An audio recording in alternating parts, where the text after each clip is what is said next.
에스겔서 37장 7절에 있는 말씀 이하의 말씀입니다.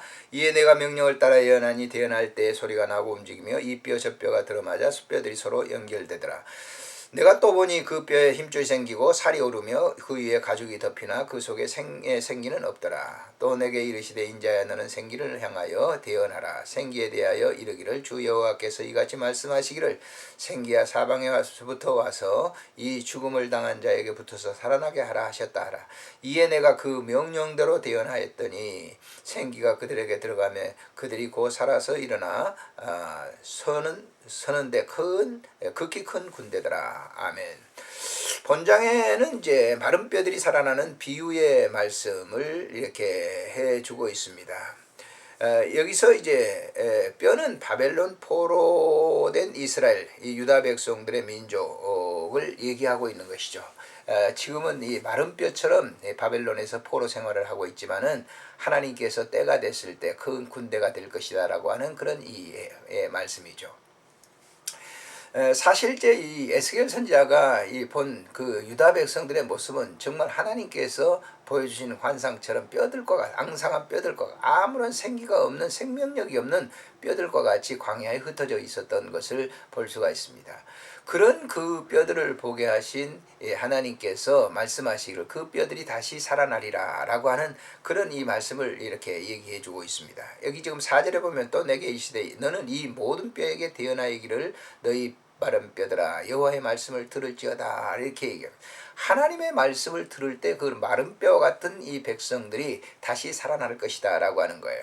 생기라고 하는 것은 하나님의 생명력 있는 이 말씀을 그들에게 불어넣었을 때 그들이 보세요. 6절에 보면 힘줄이 두고 살을 입히고 가죽을 덮여 너희 속에 생기를 불어넣으리니 너희가 살아나리라. 내가 여호와인 줄을 너희가 그 사실을 통해서 알게 될 것이다 라고 얘기하고 있습니다.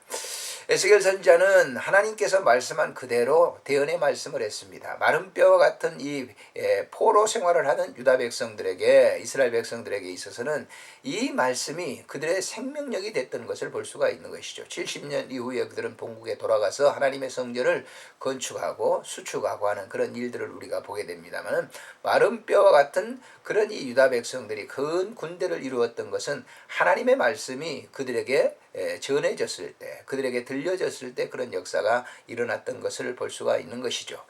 오늘날도 마찬가지입니다. 죽어있는 그런 그 사람들에게 하나님의 말씀이 들어갈 때 하나님의 말씀이 들려질 때 그들은 살아 움직이는 것입니다. 저도 예전에는 하나님 말씀 듣지 못했을 때는 정말 죽어있는 그런 생명이었습니다. 하나님의 말씀이 내 심령에 들려지게 될 때 나는 내 심령이 살아났고 그로 인해서 하나님의 사역의 길을 걷게 됐습니다. 지금까지도 그 길을 걸어오면서도 후회함이 없는 것은 하나님의 말씀이 내 속에 생명력을 불러넣어주고 있기 때문에 그렇습니다. 그래서 저는 오늘 또 이 메트로 병동에 가서 예배를 드리면서 말씀을 전했습니다만은 정말 그 병동에 있는 이제 보면 호스피 병동에 있는 그 환우들 보면은 정말 생명력을 잃어버린 것 같죠. 그들에게 듣든지 아니 듣든지 하나님의 말씀이 선포돼서 듣는 자들에게는 새로운 생명력이 그들의 심령 속에 이렇게 뜨겁게 차고 넘치는 것을 볼 수가 있습니다. 오늘 또 우리는 이 말씀을 잊지 말아야 됩니다. 하나님의 말씀은 살아 운동력이 있습니다. 그래서 전해질 때 하나님께서 역사하시고 그 마른 뼈와 같은 사람들이 다시 살아나는 놀라운 역사가 있을 것입니다. 에스겔에게 이런 환상을 보여주신 하나님께서 그 말씀을 그대로 증거했을 때 바벨론에 있는 유다 백성들이 다시 살아서 본국에 돌아와서 하나님의 그 아름다운 성읍을 이루었던 것처럼 오늘날도 마찬가지입니다. 마른 뼈와 같은 모든 세상의 불신자들에게 하나님의 말씀이 들려졌을 때 새로운 생명력이 움트게 되고 살아 움직이게 된다고 하는 이 사실을 통해서 사역자들은 정말 주님의 말씀을 바로 증거하는 그런 사역의 길에 서는 것 얼마나 귀한 사역인지 모릅니다. 오늘도 주의 말씀을 전하는 여러분과 우리 모두가 됐으면 좋겠습니다. 안녕히 계십시오.